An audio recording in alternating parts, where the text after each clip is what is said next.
नमस्कार, आप देख रहे हैं एनएमएफ न्यूज। आपके साथ मैं हूं नमिता चौधरी और आज चर्चा करने जा रहे हैं वक्फ कानून को लेकर। वक्फ अमेंडमेंट बिल की अगर हम बात करें तो पहले वो लोकसभा से पारित हुआ, राज्यसभा से पारित हुआ, वाद विवाद हुआ, बहस हुई और उसके बाद जब इसे राष्ट्रपति की मंजूरी मिल गई, जब ये कानून बन गया, उसके बावजूद कुछ कट्टरपंथी सड़क पर उतरकर प्रदर्शन करते हुए नजर आए। जैसे कि all India Muslim personal law board ने तो आंदोलन तक की चेतावनी दे डाली थी। लेकिन इन सबके बीच जिसका इंतजार कुछ कट्टरपंथियों को था, वो इंतजार एज इट इज है, मतलब वो इंतजार उनका पूरा नहीं हुआ। इंतजार था कि शाहीन बाग में क्या होगा, इंतजार था कि जो रणनीति बनाई जा रही थी वो अप्लाई शाहीन बाग के कट्टरपंथी कब करेंगे। शाहीन बाग में नजारा बिल्कुल बदला बदला सा नजर आया। यह कहना सिर्फ काफी नहीं होगा कि वहां पर कोई प्रदर्शन नहीं हुआ, बल्कि आपको यह भी बताना चाहूंगी कि वहां पर मोदी के समर्थन में, वक्फ कानून के समर्थन में नारे लगे। मोदी जी थैंक यू कहते हुए बोर्ड लेकर कुछ लोग नजर आए। तो आज इसी पर चर्चा करेंगे कि शाहीन बाग का ये जो नजारा बदला, इसकी प्रमुख वजह क्या रही। पंकज प्रसून मेरे वरिष्ठ सहयोगी मेरे साथ मौजूद हैं। पंकज जी, क्या लगता है, क्या प्रमुख वजह रही कि शाहीन बाग पहले वाला शाहीन बाग की तरह थोड़ा थोड़ा सा नजर नहीं आया? बहुत बदला हुआ नजर आया। मोदी के समर्थन में और वक्फ संशोधन बिल के समर्थन में नारे लग रहे थे और हजारों लोग शाहीन बाग की सड़कों पर मोदी मोदी कर रहे थे। अब समझ में आया कि राहुल गांधी और प्रियंका गांधी ने वक्फ संशोधन बिल पे क्यों नहीं बोला संसद के अंदर, क्योंकि उनको अंदाजा था कि इस बार जन समर्थन नहीं है। आम मुसलमान समझ रहे हैं। ये टीवी पर बैठ के अशराफ मौलाना चाहे कितनी बड़ी बड़ी बातें करे कि हम करबला बना देंगे, तो ये हो जाएगा, देश में जलजला आ जाएगा, तूफान आ जाएगा, लेकिन आम मुसलमान समझ रहा था ये तो इनकी प्रॉपर्टी जा रही है जिन्होंने अवैध कब्जा करके रखा है। हमारा क्या जा रहा है? ये तो प्रॉपर्टी मैनेजमेंट बिल है। जो किराया वसूल रहे हैं, जो लीज पर दे रहे हैं, जो कब्जा करके बैठे हैं, वो चिंता करें, और वो तो 15% अशराफ में है। आम मुसलमानों को क्या मिला? कोई ट्रांसपेरेंसी नहीं। करोड़ों रुपए, 1600 करोड़ रुपए हर साल वक्फ की कमाई है। इतने में एक गरीब मुसलमान के बच्चे को आप पढ़ा सकते थे, नहीं पढ़ाया। अपनी बेटी को स्वीडन में एमबीए कराया मौलाना ने। तौकीर रजा की बात कर रहा हूं मैं। आप चाहते तो हैदराबाद के आम मुसलमानों की जिंदगी बदल सकते थे, लेकिन ओवैसी ने 3000 करोड़ की प्रॉपर्टी पे कब्जा किया और उस पर यूनिवर्सिटी बनाई, और उसमें कितने मुस्लिम बच्चों को फ्री में एजुकेशन दे रहे हैं, इसका कोई आंकड़ा नहीं है। अरे पैसे कमाए हैं उसके। जो ला मेरिडियन करके जो हैदराबाद में होटल है ना, वो भी वक्फ की प्रॉपर्टी पे ओवैसी परिवार का है। वो दान में दिया था, इसलिए ये जो मुसलमानों को, तो ये जो आम मुसलमानों को हमेशा बरगलाने की कोशिश की जाती थी कि कुछ भी फैसला लिया तो हिंदू मुस्लिम, इस बार मुसलमानों को समझ में आ गया कि ये अमीर मुस्लिम और गरीब मुस्लिम की लड़ाई है। नहीं, अमीर मुस्लिम गरीब मुस्लिम की अशराफ, उसमें भी मौलाना लोग जो खुद को तुर्की का कहते हैं, अफगानी कहते हैं, ईरानी कहते हैं, उनका अब बनाम हिंदुस्तानी मुसलमान जो अधिकतर पासमानदा है। अच्छा। ये लड़ाई इस बार हो गई। और मैं बताता हूं, एक बार आप झूठ बोलते हैं ना, भेड़िया आया कहते हैं तो गांव के लोग बचाने आते हैं, लेकिन बार बार झूठ बोलेंगे ना तो अंत में जनता समझ जाती है किसी दिन सचमुच भेड़िया आ जाएगा तो कोई नहीं आएगा बचाने। तो ये इस बार वही वाली कहावत साबित हो गई क्या? नहीं, पहली बार क्या बोला? सीएनआरसी फर्स्ट टाइम था। अरे मुसलमानों को कंसंट्रेशन कैंप में बंद कर देंगे, मुसलमानों को पकड़ पकड़ के वापस बांग्लादेश में डाल देंगे, भगा देंगे उनके देश। सीए लागू हो गया, किसी मुसलमान को कुछ नहीं हुआ। लोग बोल रहे थे अरे हम तो कंसंट्रेशन कैंप में जाने वाले थे, सीए तो लागू हो गया देश में, हमारी जिंदगी में तो कोई फर्क नहीं पड़ा। इसका मतलब वो फालतू का भड़का रहा था। दूसरा झूठ इन्होंने बोला लोकसभा चुनाव के समय, मोदी सरकार आ गई तो आरक्षण खत्म कर देगी, वोट देने का अधिकार खत्म कर देगी। अरे बस एक बार 400 हो गया, चुनाव होंगे ही नहीं इस देश में। इस तरह का झूठ फैलाया गया। मोदी सरकार आई भी, चुनाव भी देश में हो रहे हैं, आरक्षण भी नहीं खत्म हुआ।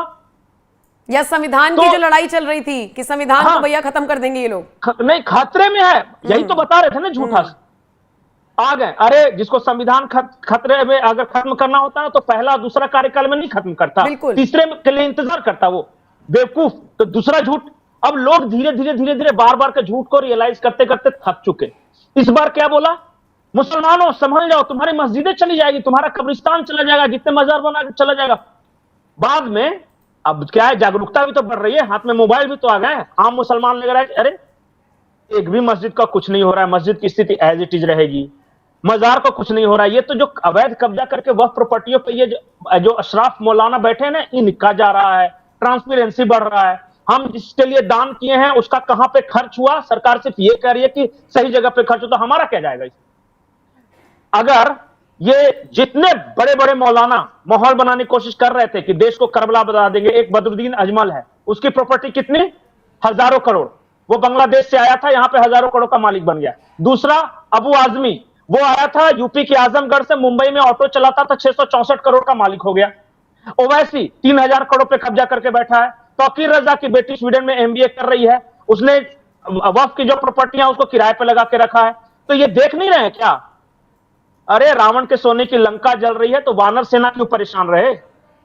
वो चुपचाप बैठी है और समर्थन में जय श्री राम कर रही है मोदी के समर्थन में।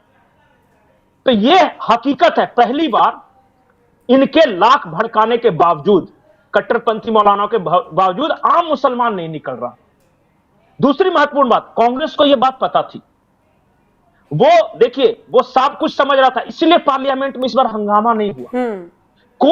कोई किसी ने बैकआउट नहीं किया, बाहर नहीं गए, स्वस्थ माहौल में बैठक। देखिए विरोध तो करना था, अब चूंकि मोदी सरकार कानून लेके आई तो कांग्रेस समर्थन तो कर नहीं सकती, राजनीतिक मजबूरियां थी, तो उन्होंने कहा कि हम समर्थन तो करेंगे नहीं, डिस्कशन करेंगे जी। और डिस्कशन करेंगे क्या? अगर तीखा विरोध करना होता तो राहुल गांधी खड़ा होते, सोनिया गांधी खड़ा होती, प्रियंका गांधी खड़ा होती, चूंकि उनको तीखा विरोध नहीं करना था इसलिए गौरव गोगोई को खड़ा किया। समझ रहे रणनीति कि विरोध भी कर दिया और शांत भी रहे। और बाकायदा वोटिंग हुई और 12-12, 2-2 बजे तक आराम से डिस्कशन चलता रहा, कहीं कोई अप्रिय स्थिति नहीं, कोई वॉकआउट की स्थिति नहीं, कोई विरोध नहीं, कोई चिल्लम चिल्ली नहीं, बहस हुई, प्रॉपर डिबेट हुई। हाँ, इसका मतलब कि दिल से विरोध था ही नहीं, अंदर से, मतलब वोटर को दिखाने के लिए कि देखिए मुसलमानों हम आपके साथ हैं। नहीं, और एक चीज पंकज जी, एक चीज ये कि सदन के अंदर तो किया, चलिए ठीक है, बाहर आए तो भी अब बहुत सारे जो विपक्षी दल के नेता हैं वो चुप हैं। 2-4 लोगों ने आवाज उठाई कि भैया हम तो सुप्रीम कोर्ट जाएंगे, असंवैधानिक बताते हुए। तो संजय राउत जैसे नेता कह रहे हैं हम सुप्रीम कोर्ट नहीं जाएंगे, हमारे लिए फाइल क्लोज, बस हो गया विरोध। समझ में आ गया ना? हाँ, वो चूंकि कांग्रेस का साथ देना था, बीजेपी संजय राउत की पार्टी को अपने तरफ ले नहीं रही थी, तो वो किसी न किसी बड़े खंबे को तो पकड़ के रहेंगे, बड़ी पार्टी को। तो कांग्रेस को पकड़ के रहना था, तो कांग्रेस और विपक्षी इंडिया गठबंधन की एकता की खातिर दे दिया। जैसे ही पार्लियामेंट खत्म हुआ बोला जी हमारे लिए अब खत्म हो गया, माफ करो हमें, हम विरोध में थे लेकिन उतने दिल से नहीं थे कि हम सड़कों पर प्रदर्शन करेंगे। ये स्थिति है। और एक बात जान जाइए, जिन दलों ने इसका तीव्र विरोध किया है, मैं आरजेडी समाजवादी पार्टी को, उन्होंने अपनी कब्र खुद खो दी है। उनको यह लग रहा था कि सारे मुसलमान एक होकर हमें वोट दे देंगे और हिंदू को जातियों में बांट लेंगे, हो नहीं पा रहा है ऐसा।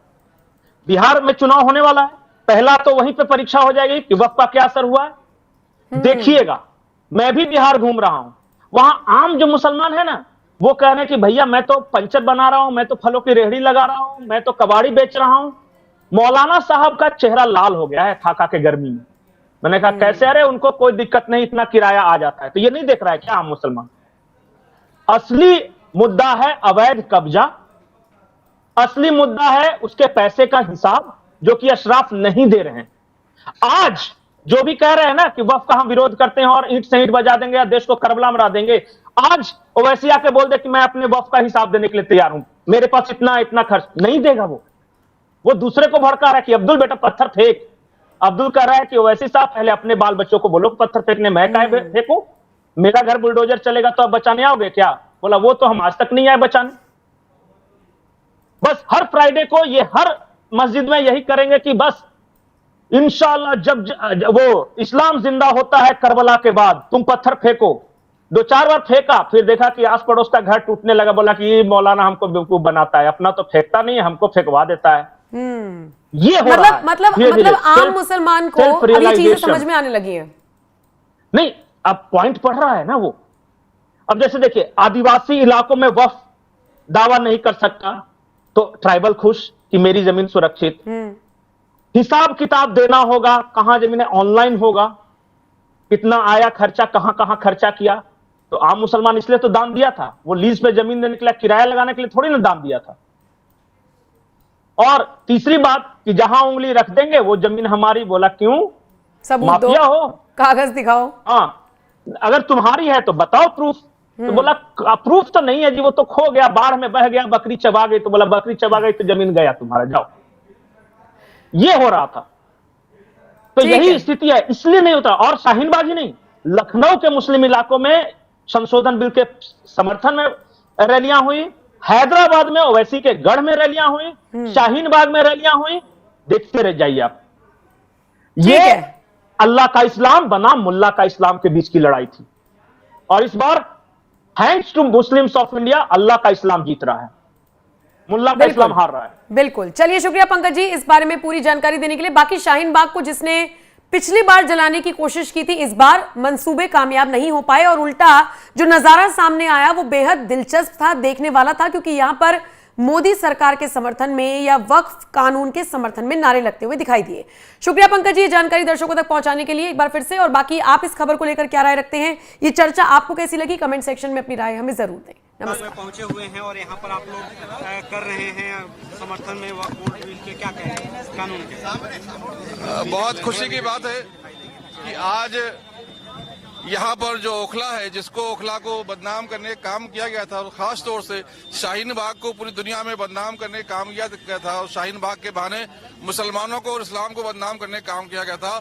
आज इसी शाहीन बाग से जो हमारे भाई बहन हैं, वक्फ के समर्थन में माननीय प्रधानमंत्री श्री नरेंद्र मोदी जी को धन्यवाद प्रस्ताव देना चाहते हैं। उसके लिए जो क्लीन ओखला, ग्रीन ओखला का संस्था है, जिसके शहजाद भाई हैं, इन्होंने आज हम सबको निमंत्रण दिया है। हमारे साथ जो है एसएम अकरम साहब जो हमारे उपाध्यक्ष हैं, और कमाल बाबर साहब जो हमारे दरगाह प्रमुख हैं, हम सब यहाँ पर आए हुए हैं और उनके प्रस्ताव का हम स्वागत करते हैं। जो भ्रांतियां फैलाई जा रही है, उस भ्रांतियों को अल्पसंख्यक मोर्चे कार्यकर्ता, समाज सेवी संस्थाएं, देश प्रेमी संस्थाएं, राष्ट्रवादी संस्थाएं दूर करके हमारी बहनों को, भाइयों को कोई गुमराह ना कर पाए, इसकी व्यवस्था हम लोग करेंगे। आज यहाँ पर आप लोग पदयात्रा करेंगे शाहीन बाग में? नहीं, आज हम मिलने आए हैं जो हमारे भाई बहन जो माननीय मोदी जी को धन्यवाद करना चाहते हैं, उनका हम धन्यवाद पत्र लेंगे और उसको माननीय प्रधानमंत्री श्री नरेंद्र मोदी जी को सौंपेंगे। जो हमारे सामाजिक कार्यकर्ता उनसे भेंट करेंगे। कोई हमारे भाई बहनों का फिर से एनआरसी की तरह उपयोग न कर पाए, इसलिए हम लोग सचेत हैं।